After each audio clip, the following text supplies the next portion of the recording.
नमस्कार, आपके साथ मैं हूं सुरभि शर्मा। दोपहर तक की बड़ी खबरों के साथ लाउड एंड क्लियर की करने जा रहे हैं शुरुआत। सबसे पहले जानिए आज क्या है खास। पाकिस्तान टेरर स्टेट क्यों है, ये एक बार फिर साबित हो गया है। पाकिस्तानी सेना के हेडक्वार्टर में एक टेरर कैंप खुला है, जिस टेरर कैंप में हाफिज सईद और मौलाना मसूद जैसे आतंकियों का आना जाना है। आखिर पाकिस्तान में कहां पर खुला है ये टेरर कैंप और इस टेरर कैंप से कैसे भारत के खिलाफ साजिश का सामान तैयार किया जा रहा है, लाउड एंड क्लियर अंदाज में डिटेल जानकारी अब से थोड़ी ही देर बाद। वहीं दूसरी खबर जस्टिन ट्रूडो से जुड़ी हुई है। कनाडा के पीएम जस्टिन ट्रूडो की सरकार संकट में है और उन्हीं की पार्टी के 24 सांसदों ने बगावत कर दी है। आखिर कैसे कनाडा के प्रधानमंत्री को भारत से संबंध खराब करना महंगा पड़ रहा है और कैसे ट्रूडो अपनी सरकार को बचाने के लिए हाथ पांव मार रहे हैं, पूरी खबर आपके सामने होगी। तीसरी खबर दाना चक्रवात तूफान से जुड़ी हुई है, क्योंकि बंगाल और उड़ीसा के तट पर आने वाला यह तूफान इतना भीषण है कि अब से कुछ ही देर बाद 120 किलोमीटर प्रति घंटे की रफ्तार से तेज हवाएं चल सकती हैं। इस महातांडव के मद्देनजर कैसी है तैयारी, ग्राउंड जीरो से TV9 के दो रिपोर्टर्स की भेजी गई रिपोर्ट्स आपके सामने। चौथी खबर लेबनान युद्ध से जुड़ी हुई है। लेबनान में इजरायल आक्रामक तरीके से बमबारी को अंजाम दे रहा है, लेकिन पहली बार हिजबुल्लाह ने एक लिस्ट जारी की है, जिस लिस्ट से यह पता लगता है कि हिजबुल्लाह ने लेबनान में इजरायल को बड़ा नुकसान पहुंचाया और हिजबुल्लाह के लड़ाकों ने IDF के कितने जवानों को बनाया निशाना। इजरायल के कौन कौन से हथियार अब हिजबुल्लाह के कब्जे में है, पूरी डिटेल अब से थोड़ी ही देर बाद। लेकिन पहले 5 चौंकाने वाली तस्वीरें, जहां अमेरिका के लॉस एंजलिस की ही पहली तस्वीर देखिए कैसे एक SUV भीषण हादसे का शिकार हुई। A major rollover crash under the freeway at Quail Lake Road. She might have seen something that she didn't like there. Went airborne there, to be honest with you. Losing control. This will do it. A major rollover crash under the freeway. इस SUV को एक महिला ने चुराया था और police के पीछा करने के बाद हाईवे पर तेज रफ्तार से गाड़ी कैसे दौड़ाई, वही तस्वीर आपके सामने। अचानक गाड़ी बेकाबू हो गई और पलटियां खाने लगी। हादसे में गाड़ी चला रही महिला की मौत हो गई।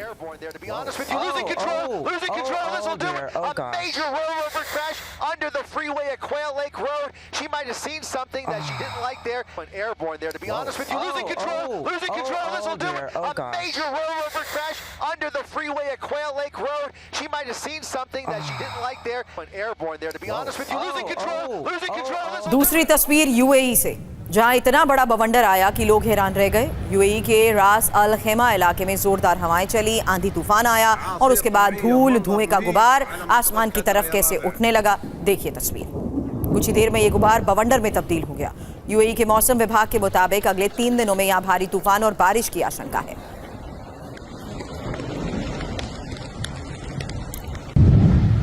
अब तस्वीर अमेरिका के मिनेसोटा की। एक जंगल लोगों को आकर्षित कर रहा है।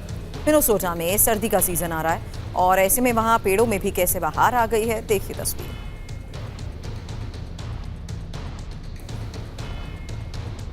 चौथी तस्वीर रूस के सेंट पीटर्सबर्ग की आपके सामने होगी, जहां एक ट्रक ब्रिज पर चलते चलते कैसे बेकाबू हुआ और सड़क पर पलट गया, देखिए। इस ट्रक की चपेट में ठीक इससे आगे चल रही एक गाड़ी आ गई और टक्कर लगने से एक गाड़ी ब्रिज के नीचे गिर गई। गाड़ी चला रहे ड्राइवर की मौत हो गई। पांचवी खबर रोबोट की दौड़ से जुड़ी है। चीन के होबे रेगिस्तान में एक अनोखी दौड़ हुई है, जिसमें रोबोट्स ने हिस्सा लिया है और इस दौड़ में चीन के स्टावन रोबो ने बाजी मारी और दुनिया के सबसे तेज ह्यूमनाइज्ड रोबो का खिताब भी जीता। चीन के इस रोबो ने टेस्ला के ऑप्टिमस और बॉस्टन डायनामिक्स के एटलस को पीछे छोड़ दिया है।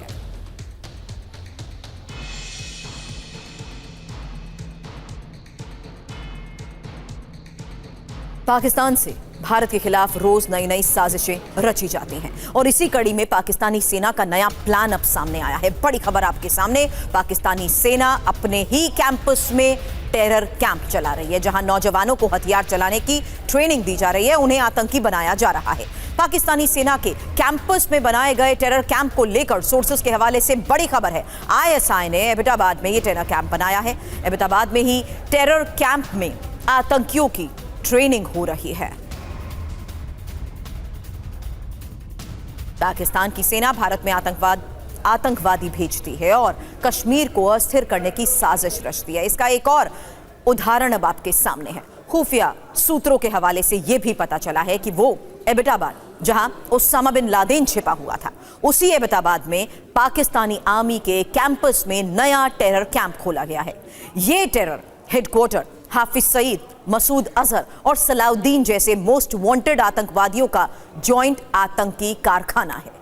यहां नौजवानों को लाया जाता है, उन्हें हथियारों की ट्रेनिंग मिलती है। बकायदा पाकिस्तानी सेना की देखरेख में यह सब कुछ हो रहा है। आपको बताते हैं, एबटाबाद पाकिस्तानी सेना के हेडक्वार्टर रावलपिंडी के बेहद करीब है। चलिए, मेरे सहयोगी जितेंद्र शर्मा इस वक्त हमें ज्वाइन कर चुके हैं। जितेंद्र के जरिए हमें यह पता लगेगा कि आखिर किस तरीके से इस टेरर कैंप को एक बड़ा बेस बनाते हुए यहां पर आतंकियों को ट्रेनिंग मिल रही है, क्योंकि सेना के हेडक्वार्टर के बिल्कुल नजदीक, रावलपिंडी के बेहद करीब इस टेरर हेडक्वार्टर को लेकर बड़ी डिटेल सामने आई हैं। जितेंद्र, आपसे सवाल करूं उससे पहले, पाकिस्तानी सेना के कैंपस में टेरर कैंप को लेकर इंफॉर्मेशन, क्योंकि टेरर कैंप में लश्कर-ए-तैयबा, जैश-ए-मोहम्मद के आतंकियों की ट्रेनिंग को लेकर खबर बड़ी है। हिजबुल मुजाहिदीन के आतंकी भी टेरर कैंप में ट्रेनिंग लेते हैं। कैंप में हाफिज सईद, मसूद अजहर, सलाउद्दीन लगातार आते हैं और ट्रेनिंग कैंप में पाकिस्तान और अफगानिस्तान सीमा से नौजवान लाए जाते हैं। पाक सेना के कैंपस में कैंप होने से एबटाबाद का ट्रेनिंग सेंटर पूरी तरीके से सेफ है, सुरक्षित है। लेकिन सबसे बड़ी बात और सवाल इसी आधार पर जितेंद्र आपसे, क्योंकि आईएसआई के जनरल की निगरानी में आतंकी ट्रेनिंग कैंप चल रहा है, ट्रेनिंग मिल रही है। जितेंद्र, जी बिल्कुल, देखिए हैरानी की बात यह भी है कि इससे पहले देखा जाता था कि लश्कर-ए-तैयबा हो, हिजबुल मुजाहिदीन हो या फिर जैश-ए-मोहम्मद हो, ये तीनों आतंकी संगठन अलग अलग अपने ट्रेनिंग कैंप चलाते थे। लेकिन ये पहली मर्तबा है जब एबटाबाद, वही एबटाबाद जहां पर बाकायदा लादेन को मारा गया था, लादेन को इसी जगह एक सेफ हाउस में रखा गया था, उसी जगह पर बाकायदा आर्मी की निगरानी में, पाकिस्तानी आर्मी की निगरानी में इस ट्रेनिंग सेंटर को चलाया जा रहा है, जहां पर आतंकवादी पैदा किए जा रहे हैं। खास बात यह कि इन्हें ऐसी ट्रेनिंग दी जा रही है ताकि ये हिंदुस्तान में आकर किसी बड़ी साजिश को अंजाम दे सके। घुसपैठ की तैयारी भी की जा रही है। तो कहा जा सकता है कि आईएसआई के इशारे पर पाकिस्तानी आर्मी जो है उसकी निगरानी में ये ट्रेनिंग कैंप चलाया जा रहा है और बिना आर्मी की इजाजत के कोई भी इस ट्रेनिंग कैंप में एंट्री नहीं कर सकता है। तो कहीं ना कहीं ये जो खुफिया अलर्ट सामने आया है, जो आईबी का जो अलर्ट है, वो हैरान कर देने वाला है कि आखिरकार कैसे तीनों आतंकी संगठन एक प्लेटफॉर्म पर आकर हिंदुस्तान के खिलाफ इतनी बड़ी साजिश को अंजाम देने की फिराक में लगे हैं और कोशिश कर रहे हैं। जी शुक्रिया पूरी जानकारी के लिए जितेंद्र आपका। कनाडा के प्रधानमंत्री जस्टिन ट्रूडो की कुर्सी खतरे में पड़ गई है। जस्टिन ट्रूडो की सरकार खतरे में है। 24 सांसद वापस ले सकते हैं समर्थन, और ट्रूडो की पार्टी के 24 सांसद उनसे नाराज बताए जा रहे हैं। तो देखिए, एक और बड़ी खबर सामने आ रही है जिसमें अब 24 नाराज सांसदों ने ट्रूडो को बकायदा चेतावनी भी दे दी है। तो खतरे में कैसे है जस्टिन ट्रूडो की गद्दी? इस बारे में चर्चा के लिए मेरे सहयोगी सुमित चौधरी मुझे ज्वाइन कर चुके हैं। उनसे करूं सवाल, उससे पहले देखिए, ट्रूडो की लिबरल पार्टी के 24 सांसद उनसे खुश नहीं है और असंतुष्ट सांसदों ने ट्रूडो के इस्तीफे की मांग की है। 28 अक्टूबर तक इस्तीफा देने की मांग की गई है। ट्रूडो से मिलने के बाद भी असंतुष्ट सांसद खुश नहीं है। ट्रूडो पहले से ही अल्पमत की सरकार चला रहे हैं और सांसदों ने बगावत की तो ट्रूडो को इस्तीफा तक देना पड़ सकता है। ये सवाल इस लिहाज से भी अब सुमित समझा दीजिए क्योंकि भारत के खिलाफ उनके जो सुर थे, पार्टी के भीतर इस्तीफे का दबाव, चुनाव में हार की आशंका और भारत के बहाने सत्ता पर बने रहने की फिराक में ट्रूडो थे। अब ये उसी का सबूत है। देखिए, बिल्कुल अगर आप देखें कि ट्रूडो की मुश्किलें लगातार इसलिए भी बढ़ती जा रही है क्योंकि अभी हाल ही में जो बाई इलेक्शंस हुए थे उनमें उनकी पार्टी को बहुत ज़्यादा शिकस्त या फिर आप कह सकते हैं हार का सामना करना पड़ा। वहाँ भी जहाँ पर लेबर पार्टी बहुत मजबूत मानी जाती थी, उन इलाकों में भी वो हारे। दूसरा सबसे इंपॉर्टेंट बात यह है कि वो लगातार जो पोल्स हुए हैं उसमें उनकी जो पॉपुलैरिटी है, जो उनकी एक्सेप्टेंस है, वो अब 63% से घटकर अब करीब 27-28% रह गई है और लगातार कंजर्वेटिव पार्टी इसी बेसिस के ऊपर आगे बढ़ती जा रही है। ये लेबर पार्टी में बहुत बड़ा कंसर्न और उनकी लगातार आप कह सकते हैं कि जो गलतियां फॉरेन पॉलिसीज में हुई है उसको लेकर भी बहुत ज्यादा उन्हीं की पार्टी में नाराजगी। 28 अक्टूबर तक का उनको समय दिया गया, लेकिन निश्चिंत मानिए कि आने वाले वक्त में यानी 2025 में अक्टूबर में जो इलेक्शंस होने हैं उससे पहले ही ट्रूडो का आप कह सकते हैं कि वो हटा दिए जाएंगे या फिर उनको नीचे कर दिया जाएगा। लेकिन इंपॉर्टेंट ये है कि ट्रूडो की गलत आप कह सकते हैं पॉलिसीज, उनकी इंप्लीमेंटेशन उनके लिए सबसे बड़ा सरदर्द बन गई हैं। बिल्कुल सुमित, आप मेरे साथ बने रहें। और लेबनान पर इजरायल के विध्वंसक हमले को लेकर खबर है। लेबनान के कई शहरों को टारगेट किया गया है। आईडीएफ ने हवाई हमलों से कैसे बैरूत को दहलाया है, बड़ी खबर आ रही है। दाहिया पर इजरायल की एयर स्ट्राइक को लेकर खबर है।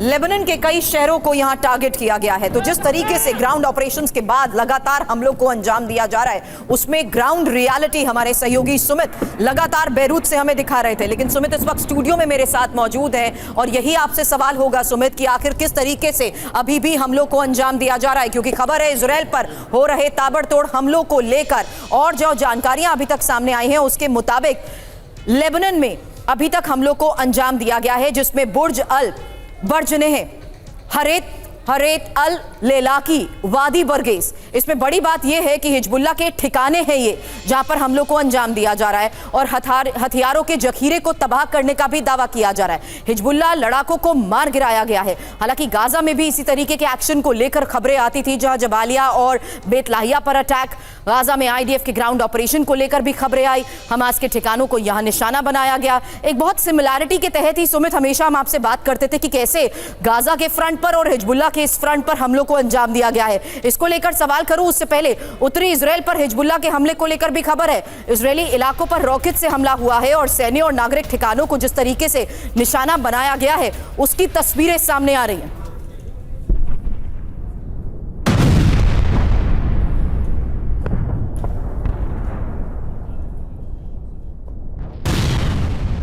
अब हकीकत यह है कि इजरायली सेना को हिजबुल्लाह के लड़ाकों की तरफ से कड़ी चुनौती मिल रही है और हिजबुल्लाह के ये लड़ाके इजरायली सेना पर लगातार हमलों को जिस तरीके से अंजाम दे रहे हैं, ये एक स्ट्रैटेजिकल मूव है, जहां देखिए किस तरीके से सैन्य ठिकानों के साथ साथ हथियार फैक्ट्री और रिहायशी इलाकों को भी टारगेट किया जा रहा है। हालांकि जहां अभी तक हमला हुआ है उसी के तहत बड़ी बात यह है कि इजरायली सेना पर हवाई और जमीनी हमलों को अंजाम दिया जा रहा है और इजरायली सैनिकों पर घात लगाकर हो रहे हमलों को लेकर खबर सामने आ रही है। अब अल तेहबे के पास मरकवा टैंक के तबाह होने को लेकर खबर आई। हमीज 450 ड्रोन को भी मार गिराने का दावा किया गया। हाइफा में गिललोद बेस पर भी ड्रोन अटैक को लेकर खबर सामने आई है। यहां तक कि एलिया अखिम बेस को भी टारगेट किया गया है। ये कितनी इंपॉर्टेंट और स्ट्रैटेजिकल लोकेशंस हैं सुमित, क्योंकि आप इस पूरे एरिया के साथ साथ इस बात से भी वाकिफ हैं कि हिजबुल्लाह क्या अभी तक टाइम बाय करने की कोशिश कर रहा था कि और स्ट्रैटेजिकल मूव अपनाते हुए वो सीधे इजराइल के अंदर भी उसके बेस को टारगेट कर सके। देखिए, अभी दो इंपॉर्टेंट चीज़ है जो लगातार इजराइल के अटैक्स में स्ट्रैटेजीज नजर आती है। पहला ये कि इजराइल ने ये प्लान बना है कि करीबन 1500 से 1800 ऐसी हाई राइज बिल्डिंग्स है या फिर ऐसे लोकेशंस है जो सिर्फ दाहिया के इलाके में, यानी करीबन 1 से 2 किलोमीटर का वो एरिया है जो पूरी तरीके से हिजबुल्लाह का हेडक्वार्टर्स माना जाता था, उनको लगातार टारगेट करना। अब तक उसमें से सिर्फ और सिर्फ 25 से 30% ही वो उन इलाकों को टारगेट कर पाए हैं। अभी निश्चित तौर पर अब ये एयर स्ट्राइक्स और ज्यादा बढ़ेंगे और दाहिया का इलाका पूरी तरीके से खाली किया गया। दूसरी स्ट्रैटेजी है खासतौर पे साउथ लेबनान को लेकर। साउथ लेबनान में अब तक जो अटैक किए जा रहे थे वो मजगायूं या फिर आप कह सकते हैं कि ऊपरी इलाकों में, गैली के इलाकों में, गोलान हाइट्स के इलाकों में, शिबा फार्म्स के इलाकों में किए जा रहे थे, लेकिन अब वो तायरे के इलाकों में पहुंच गए। तायरे इसलिए क्योंकि वो इलाका ऐसा है जो बिल्कुल हाइफा पोर्ट के पास जाके लगता है, तो उस कोस्टल लाइन पर अपनी मौजूदगी या फिर अपने आप को डोमिनेट करने के लिए अब इजराइल ने तायरे के इलाकों में भी लगातार अटैक करने शुरू कर दिए। मैं आपको बताऊं कि मैं जब कुछ दिन पहले तायरे के इलाके में था तो वहां पर हिजबुल्लाह ने भी बड़ी आप कह सकते हैं कि जो स्टील की वॉल्स हैं वो क्रिएट कर दी थी ताकि इजराइल की जो स्नाइपर्स हैं वो उनकी मूवमेंट को देख ना पाए। लेकिन अब इजराइल ने स्ट्रैटेजीज बदलते हुए उन इलाकों को सीधे तौर पर टारगेट करना शुरू कर दिया है, जिसका मतलब साफ है कि निश्चित तौर पर इजराइल की फोर्सेस तायरे तक के इलाके को डोमिनेट करना चाहती है, वहां पर अपनी प्रेजेंस शो करना चाहती है। सुरभि, लेकिन अब हिजबुल्लाह भी जिस तरीके से इजराइल को टारगेट करते हुए उसकी क्रूशियल लोकेशंस पर हमलों को अंजाम दे रहा है, उसको लेकर भी सुमित आपसे सवाल करूंगी। उससे पहले एक और खबर है, क्योंकि अब श्रीलंका में निशाने पर इजरायली नागरिक आ चुके हैं। अब इन्हें यहां क्यों टारगेट किया जा रहा है? हालांकि खबर यह है कि कट्टरपंथी संगठनों के हमले की ये साजिश है, जहां भारतीय खुफिया एजेंसीज ने अलर्ट भी भेजा और हमले को लेकर श्रीलंका को आगाह किया गया। अरुगम बे में छुट्टी मनाने पहुंचे इजरायलियों पर हमले की आशंका जताई जा रही है।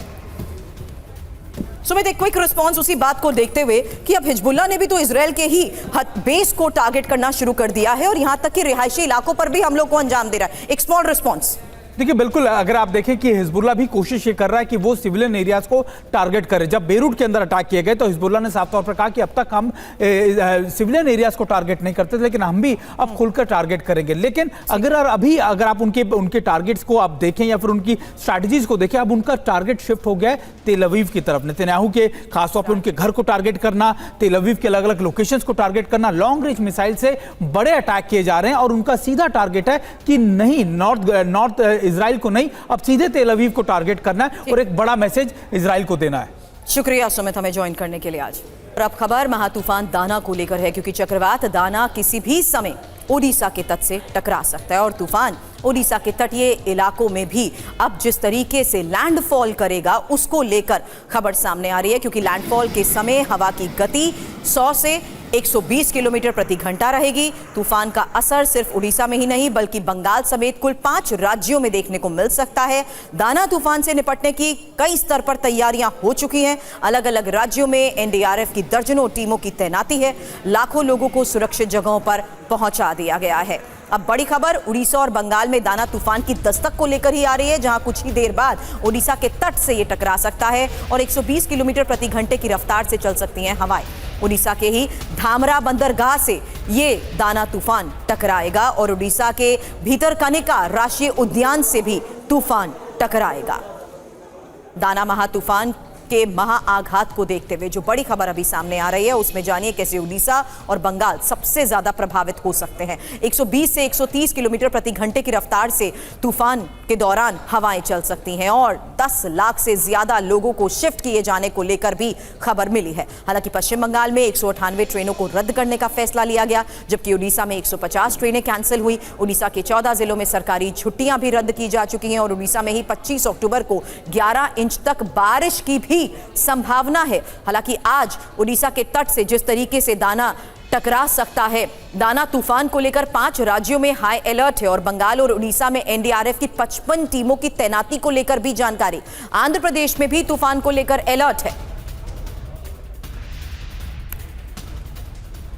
और आपको बता दें, हमारे 2 सहयोगी लगातार दाना तूफान को ट्रैक करते हुए उन ऑफिसर्स के कांटेक्ट में हैं जिनके जरिए यह पता लग पा रहा है कि आखिर किस तरीके से लैंडफॉल का समय अब नजदीक है और लगभग 4 घंटे का यह पूरा टाइम स्पैम होगा जब तूफान के असर को देखते हुए, इन्हीं हालात को देखते हुए बड़े स्तर पर तैयारियां भी की जा चुकी हैं। क्योंकि उड़ीसा में इस वक्त तूफान का कितना असर है, टीवी 9 संवाददाता कुमार कुंदन ने ये सीधी तस्वीरें भेजी हैं। अभी इस वक्त मैं धामरा पोर्ट पे खड़ा हूँ और यहाँ पे बहुत ही तेज़ बारिश और तेज़ हवाओं ने रुख कर लिया है, जो यह बताने के लिए काफ़ी है कि आने वाले समय में मतलब अगले से 2 से 3 घंटे बाद से ही स्थिति बेकाबू होने वाली है और समंदर में तेज़ लहरें आ रही हैं। जो अगर 2 घंटे पहले की मैं बात बताऊँ तो यहाँ पे आराम से आप खड़े हो सकते थे, लेकिन अब खड़े होने तक का जो है यहाँ पे स्थिति नहीं है, क्योंकि हवा बहुत तेज़ निकल बह रही है और विंड स्पीड जो है बढ़कर तकरीबन 40 से 50 किलोमीटर के आसपास तक हो गया है। तो ऐसे में उम्मीद की जा रही है कि जैसे जैसे लैंडफॉल का टाइम आएगा विंड स्पीड बढ़ता जाएगा और एक तरीके से कह सकते हैं कि जो लैंडफॉल जब हिट करेगा तो पोर्ट के आसपास एक बहुत बड़ी नुकसान की बात हो रही है। इसलिए जो छोटे छोटे घर हैं, आप देखिए मैं एक बार तस्वीर दिखाऊंगा कि सब छतें वगैरह सब उड़ना शुरू हो गए हैं और ये जो कच्चे मकान है खास करके उन मकानों की बात बता रहा हूँ कि उनकी स्थिति बहुत ही खराब हो रही है। जो कच्चे मकान है सिर्फ उन्हीं में लोगों को रहने की इजाज़त दी गई है। तो ये स्थिति उड़ीसा की है और टीवी 9 भारतवर्ष भद्रक में उस जगह पे धामरा पोर्ट पे मौजूद है जहाँ पे कि लैंडफॉल की बात हो रही है और तेज़ हवाएं और तेज़ बारिश की वजह से सब कुछ यहाँ पे अस्त व्यस्त होता हुआ नजर आ रहा है। इसी महातूफान को देखते हुए तैयारियां किस स्तर पर की गई हैं, असर कहां पर देखने को मिल रहा है, सीधी तस्वीरें हमारे सहयोगी कुमार कुंदन एक बार फिर हमें दिखाएंगे। कुंदन, आई बिलीव आप सेफ हैं, पूरी टीम सेफ है। आपसे इस बारे में बात करूं, सीधी तस्वीरें भी देखना जरूरी है कि आखिर किस तरीके से इस तूफान का असर अब देखने को मिल रहा है। लेकिन उससे पहले बड़ी खबर, क्योंकि बंगाल की खाड़ी के ऊपर बने चक्रवाती तूफान दाना को लेकर खबर बड़ी है, जहां पिछले 8 घंटे में 12 किलोमीटर प्रति घंटे की रफ्तार से उत्तर और उत्तर पश्चिम की ओर ये बढ़ा है और सुबह 5:30 बजे उड़ीसा के पारादीप से 260 किलोमीटर दक्षिण पूर्व में ये तूफान था। हालांकि 4 घंटे में उड़ीसा के पारादीप में 62 मिलीमीटर बारिश दर्ज हुई है और केंद्रपाड़ा जिले के राजनगर में 24 mm बारिश को लेकर भी खबर सामने आई है। लेकिन जिस तरीके से उड़ीसा के अलग अलग जिलों में इसका प्रभाव देखने को मिल रहा है, आपकी मौजूदगी उड़ीसा के किस स्पॉट पर इस वक्त कुंदन है, और सीधी तस्वीरें भी दिखाएं। सुरभि, इस वक्त मैं उड़ीसा के भद्रक जिले के धामरा पोर्ट पे मौजूद हूँ। ये वही जगह है जहाँ लैंडफॉल संभावित है। हमारे ठीक सामने में वो अथाह समंदर और ऊंची ऊंची लहरें वहाँ उठती हुई नजर आ रही होंगी। अगर मैं आपको बताऊं तो अभी से 3 घंटे पहले तक यहाँ से नीचे तक सब कुछ दिख रहा था से मेरा मतलब है कि आदमी थोड़ा दूर जाने तक की स्थिति में था, लेकिन धीरे धीरे जल स्तर लगातार बढ़ता जा रहा है। और इन सब के बीच सामने में एक तस्वीर दिखाना चाहूँगा कि पूरे इलाके को पूरी तरीके से खाली करा लिया गया है। और ये कुछ उड़े हुए मकान और तमाम तस्वीरें बता रही है कि किस तरीके से बारिश और जिसकी वजह से काफ़ी ज़्यादा जो है यहाँ पे एक तरह से कह सकते हैं कि लोग जो हैं पूरी तरीके से हट चुके हैं। ये एक पोर्ट है और पोर्ट के मेरे बगल में यहाँ पे अडानी पोर्ट है। पोर्ट को भी पूरी तरह से खाली कराया गया है, उसको भी बंद किया गया है और समंदर के आसपास के जितने नाव वगैरह थे सब हटा दिए गए हैं। कुछ नाव जो फंसे हुए हैं उसमें रिस्क लेके आप देखते हैं कि कुछ लोग जाके और उसको वहाँ से निकालने की कोशिश कर रहे हैं ताकि वो समंदर में बह न जाए। तो एक तरीके से कह सकते हैं कि जो अंतिम कवायद है वो चल रही है यहाँ पे जान माल के नुकसान को बचाने के लिए, क्योंकि अब से थोड़ी ही देर बाद, क्योंकि लैंडफॉल का जो टाइमिंग होता है उससे पहले 3 से 4 घंटे पहले और 3 से 4 घंटे के बाद बहुत ही एक ऐसी स्थिति होती है जिसमें कि कभी भी हवाओं के रुख के आधार पर लैंडफॉल होता है, जब जमीन से वो चक्रवात टकराता है। तो अब जो समय आ रहा है, इस समय में धीरे धीरे ये स्थिति विपरीत होती जा रही है। और आप देखिए, आपसे बात करते हुए भी काफ़ी ज़्यादा तेज हवाएं चल रही है और बारिश भी शुरू हो गई है, जो बता रहा है कि लैंडफॉल का वक्त करीब आ रहा है। और उसके साथ ही जो सरकारी तैयारियों और सब कुछ की स्थिति है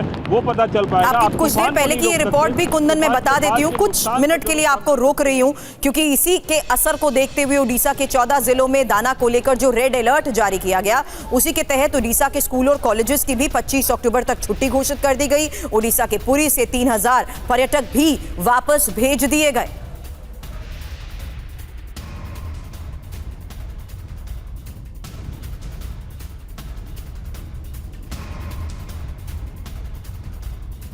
और अब TV9 संवाददाता रवि दत्ता पश्चिम बंगाल के दीघा में हैं और दीघा से ही उनकी ये रिपोर्ट देखिए।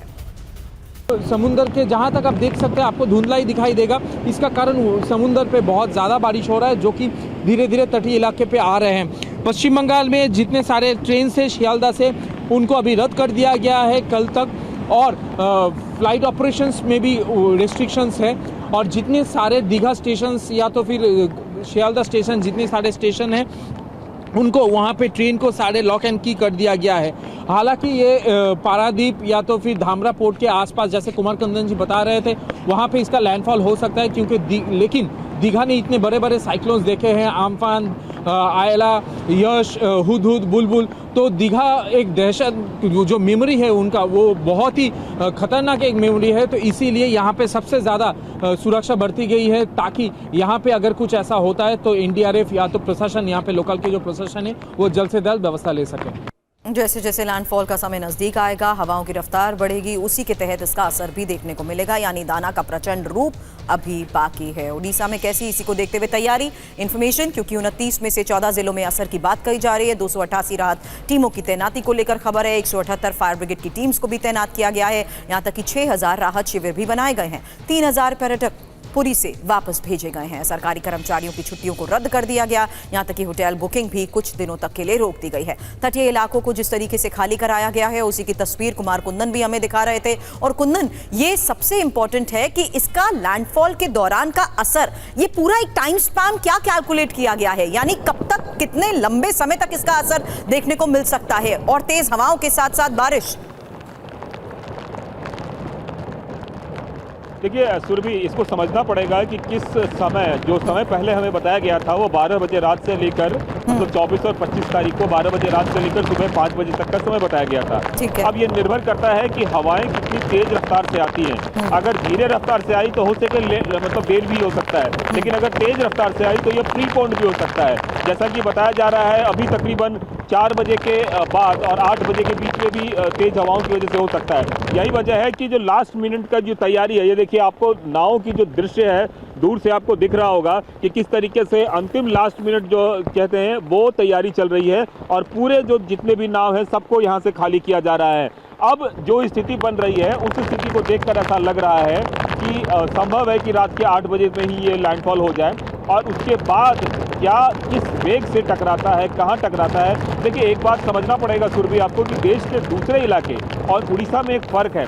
उड़ीसा के तटीय इलाकों में बात करें तो कच्चे मकानों की संख्या यहाँ ज्यादा है, इसलिए छोटा लैंडफॉल भी आए तो उसका बड़ा नुकसान हो सकता है, बशर्ते कि देश के दूसरे इलाकों में बड़ा लैंडफॉल आए और कोई कम नुकसान हो। जैसे कि अगर हम गुजरात की बात करें तो गुजरात में थोड़े समय पहले जब बिपरजॉय आया था तो वहाँ उस तरीके का नुकसान देखने को नहीं मिला था, जबकि वहाँ रफ्तार जो है 130 से 140 किलोमीटर की रफ्तार की थी। लेकिन संभावनाओं को देखते हुए ही तैयारी भी बड़े स्तर पर की गई है और आपकी रिपोर्ट्स भी हमने दिखाई हैं कुंदन। फिलहाल थोड़ी देर के लिए आपको यहाँ रोकूंगी और प्लीज अपनी टीम के साथ आप एक सेफ जगह पर रहे और सीधी तस्वीरें भी आगे हम देखते रहेंगे। लेकिन इस बीच एक और बड़ी खबर का रुख कर रही हूँ क्योंकि दिल्ली में अमित शाह के घर पर महाराष्ट्र चुनाव को लेकर हो रही अहम बैठक के बारे में खबर आ रही है, जहां देवेंद्र फडणवीस अमित शाह के घर पर पहुंचे और महाराष्ट्र बीजेपी चीफ चंद्रशेखर बावनकुले भी यहां पर पहुंच गए हैं। तो फिलहाल इस बारे में जो जानकारी सामने आ रही है उसके तहत आज होने वाली इस बैठक को लेकर, अमित शाह के आवास पर हो रही बैठक को लेकर यह खबर मिल रही है, जहां देवेंद्र फडणवीस अब से थोड़ी देर पहले अमित शाह के घर पहुंचे हैं और महाराष्ट्र बीजेपी चीफ की भी मौजूदगी इस बैठक में है।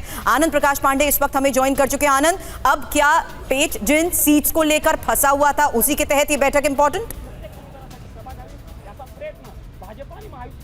बिल्कुल, अब से कुछ देर में गृह मंत्री अमित शाह के घर पर महायुति की बैठक होने वाली है, जिसमें एकनाथ शिंदे, अजित पवार समेत तीनों दलों के जो नेता यहाँ मौजूद रहेंगे। लेकिन उस बैठक के ठीक पहले देवेंद्र फडणवीस और चंद्रशेखर बावनकुले की बैठक चली अमित शाह के साथ और उसमें यह तय किया जा रहा है कि बीजेपी जो है बाकी जो सीटें उनमें किन किन सीटों पर चुनाव लड़ेगी, क्योंकि यहाँ लड़ाई जो है नंबर्स की नहीं है बल्कि जो पेच फंसा हुआ है वो विधानसभावार पेच फंसा हुआ है और ऐसी 23 सीटें हैं जिसको लेकर तीनों ही दल दावा कर रहे हैं उन सीटों पर। जैसे कि अगर राष्ट्रीय सीट की बात करें तो वहाँ से अभी अजित पवार गुट के विधायक है, लेकिन बीजेपी उस सीट पर दावा कर रही है। ऐसे ताजगांव की सीट है, बीजेपी उस सीट पर दावा कर रही है, लेकिन अजित पवार भी उस सीट पर दावा कर रहे हैं। ऐसे एनसीपी कुछ सीटें हैं इस 23 में से, जिसमें से एकनाथ शिंदे उस पर दावा कर रहे हैं। तो ये लड़ाई अब नंबर्स की नहीं है बल्कि किन किन विधानसभा सीटों पर कौन कौन चुनाव लड़ेगा, किस पार्टी का उम्मीदवार होगा। ऐसी 23 सीटें हैं और कुल मिला के 106 सीटें हैं जिसपे अभी उम्मीदवार नहीं उतारे हैं। तीनों ही दल जो है वो अपनी पहली सूची जारी कर चुके हैं और ऐसे में 106 सीटें जहाँ पे उम्मीदवारों के नाम का ऐलान नहीं हुआ है,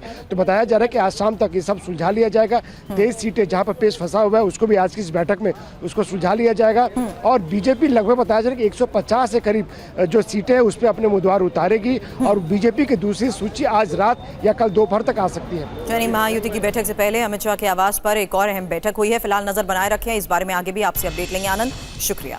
फिलहाल बड़ी खबर आपको बता दें, दिल्ली में प्रदूषण को लेकर डीडीएमए की बैठक को लेकर खबर आई है, जहां डीडीएमए की बैठक में बड़ा फैसला हुआ है। दिल्ली एनसीआर में ग्रैब 2 लागू और सरकारी दफ्तरों में टाइमिंग भी अब चेंज होंगे। कई जगह पर ट्रैफिक को भी डाइवर्ट किया जाएगा।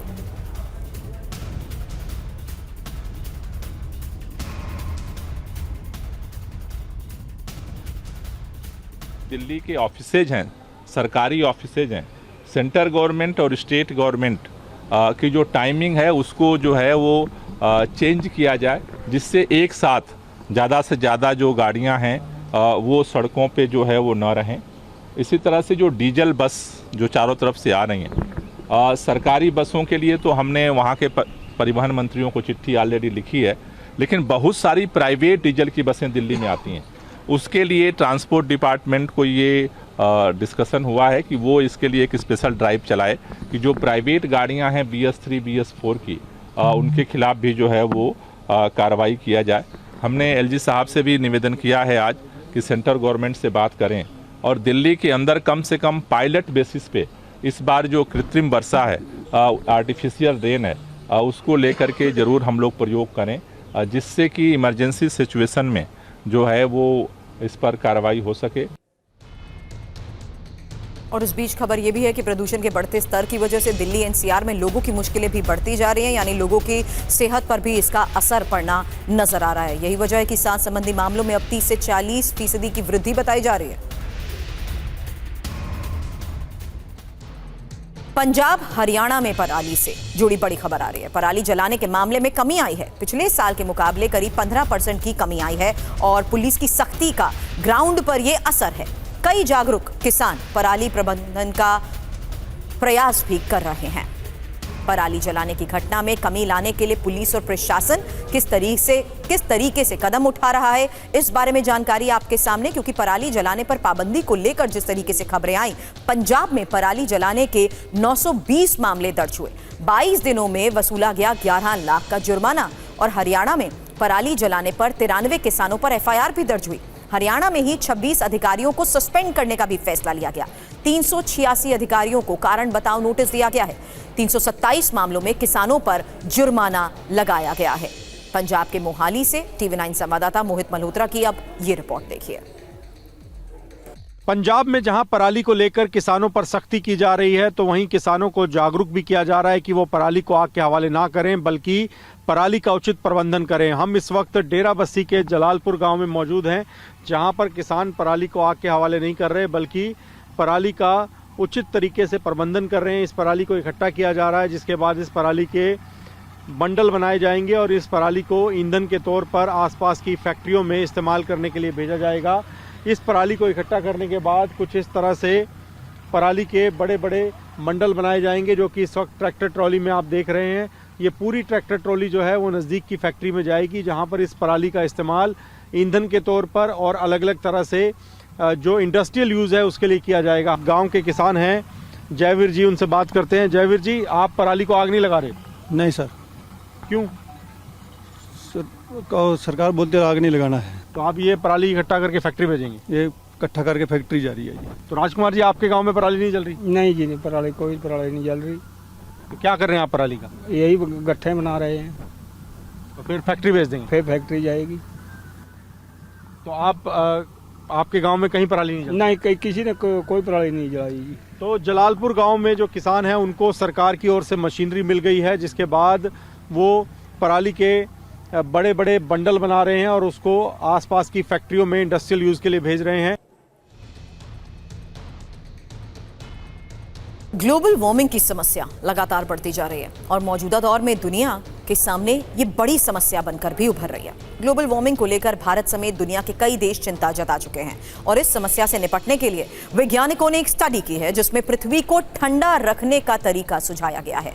जियोफिजिकल रिसर्च लेटर्स में प्रकाशित एक स्टडी में कहा गया कि वायुमंडल यानी एटमॉस्फेयर में ऐसे पदार्थ का छिड़काव किया जाए जिससे सूर्य से आने वाली काफी रोशनी उसी से टकरा कर लौट जाए। वैज्ञानिकों ने वायुमंडल में हीरे की धूल को छिड़कने का सुझाव दिया है। स्टडी में दावा यह किया गया कि अगर एटमॉस्फेयर में हीरे की डस्ट, हीरे की धूल को छिड़का जाए तो पृथ्वी के तापमान को ठंडा किया जा सकता है। हालांकि साइंटिस्ट का तो यह भी कहना है कि हीरे की मदद से ही सूर्य की किरणों को पृथ्वी तक पहुंचने से रोका जा सकता है। इस प्रक्रिया को जियो इंजीनियरिंग कहा जाता है। अब आपके मन में कई सवाल भी उठ रहे होंगे। आप ये सोच रहे होंगे कि आखिर हीरे की धूल यानी डायमंड डस्ट से पृथ्वी का तापमान कैसे कम किया जा सकता है। चलिए इंफॉर्मेशन अब आपके सामने, क्योंकि हीरे की डस्ट ही क्यों, जो अभी तक स्टडी की गई है उसके मुताबिक सूर्य की किरणें टकराकर वापस लौट जाएंगी। हीरा लंबे समय तक एटमॉस्फेयर में रह सकता है, वायुमंडल में रह सकता है और हीरे की धूल से वायुमंडल को कोई नुकसान भी नहीं होता है। अब इस छिड़काव से होगा क्या, ये भी जानिए, क्योंकि पृथ्वी को गर्म होने से बचाया जा सकेगा। यहां तक कि दावा तो ये कि 45 साल में 1.6 डिग्री तक तापमान भी कम होगा। क्लाइमेट चेंज का बुरा प्रभाव भी कम होगा। यहां तक कि समुद्र में पानी के बढ़ते स्तर को भी रोका जा सकेगा। अब ये तरीका जितना प्रभावी लग रहा है, इसे लागू करना उतनी ही बड़ी चुनौती भी हो सकती है। इस पूरे प्रोसेस को, इस प्रक्रिया को पूरा करने में क्या समस्याएं आ सकती हैं, ये भी जान लीजिए, क्योंकि वैज्ञानिकों ने जिस लिहाज से अभी स्टडी करते हुए ये दावा किया है उसी के तहत चुनौती भी बड़ी है, क्योंकि हर साल 50 लाख टन सिंथेटिक हीरे की जरूरत होगी और 16,816 लाख करोड़ रुपए का इसमें खर्च आएगा। ये जो आंकड़ा आप देख रहे हैं, पढ़ रहे हैं, ये ग्लोबल इकोनॉमी की दुगनी है ये रकम, और हीरे की ऊंची लागत बन सकती है एक बड़ी रुकावट भी। और अब एक अच्छी खबर यूपी के हरदोई से है। एक जमाने में वेबले 455 रिवॉल्वर ने दुनिया में राज किया है और बड़े बड़े लोगों के पसंदीदा हथियार में से ये रिवॉल्वर रही है। अंग्रेजों के जमाने की इस रिवॉल्वर की फैक्ट्री हरदोई के संडेला इलाके में है और अब वेबले 455 रिवॉल्वर बनाने वाली कंपनी वेबले स्कॉट इंडिया को एक बड़ा ऑर्डर अमेरिका से मिला है। अमेरिका से कुल 10,455 रिवॉल्वर का ऑर्डर कंपनी को मिला है, जिसकी खेप जल्द ही अमेरिका भेज दी जाएगी। यानी अब मेक इन इंडिया के तहत बनी रिवॉल्वर की धमक अमेरिका तक सुनी जाएगी और इसके साथ ही विदेशों में रिवॉल्वर सप्लाई करने में यूपी देश का पहला राज्य भी बन गया है। वेबले एंड स्कॉट ब्रिटेन की हथियार कंपनी है। ये पहली ग्लोबल हथियार कंपनी है जिसने 2020 में यूपी में हथियार बनाने शुरू किए। वेबले एंड स्कॉट कंपनी के बने हथियारों की सप्लाई दुनिया भर में होती है और इस ब्रिटिश कंपनी ने 1887 में वेबले 455 रिवॉल्वर को बाजार में उतारा था। 19वीं और 20वीं सदी में दुनिया भर में हुए कई युद्ध की ये गवाह भी बनी है, लेकिन 1924 में इसके प्रोडक्शन को बंद करने का फैसला लिया गया। 100 साल बाद इसका प्रोडक्शन फिर शुरू हुआ है। कंपनी ने हरदोई में मैन्युफैक्चरिंग यूनिट खोली और अब अमेरिका से 10,000 वेबले 455 रिवॉल्वर का ऑर्डर भी मिला है। अब ये रिवॉल्वर इतनी खास क्यों है ये भी जान लीजिए, क्योंकि वेबले 455 रिवॉल्वर की खासियत के तहत ये इंफॉर्मेशन आपके सामने, जहां देखिए कि इसका वजन है 1.1 किलो और इसकी लंबाई है 11.25 इंच और साथ ही ये भी देखिए कि इसकी लंबाई 6 इंच की है। फायरिंग रेंज है 46 मीटर और क्षमता है 1 मिनट में 20 से 30 राउंड फायर करने की। हालांकि वेबले 455 रिवॉल्वर अभी तक किन युद्ध और किन मौकों पर इस्तेमाल हो चुकी है ये भी एक इंटरेस्टिंग फैक्ट आपके सामने रखते हैं, क्योंकि पहला विश्व युद्ध, यहां तक कि दूसरा विश्व युद्ध, आयरलैंड का स्वतंत्रता संग्राम और इंडोनेशिया का राष्ट्रीय आंदोलन, भारत और चीन युद्ध, यहां तक कि वियतनाम युद्ध में भी इसके इस्तेमाल की खबरें आई हैं। अब वेबले 455 रिवॉल्वर का इतिहास भी आपको जानना चाहिए, क्योंकि जिस तरीके की इंफॉर्मेशन अभी तक इसके ऑर्डर के तहत आई है उसी लिहाज से ये डिटेल जानकारी आपके सामने, जहां 1887 में इसको डिजाइन किया गया और जो जानकारी मैंने आपको दी कि 1924 तक इसका प्रोडक्शन हुआ। हालांकि उस दौरान इसके लगभग 1.25 लाख से ज्यादा पीसेस बने थे और 1963 तक ही इसका इस्तेमाल किया जा सका है और कहां-कहां पर कौन-कौन से युद्ध में इसका इस्तेमाल हुआ, इसका पूरा इतिहास भी हमने आपको बताया है।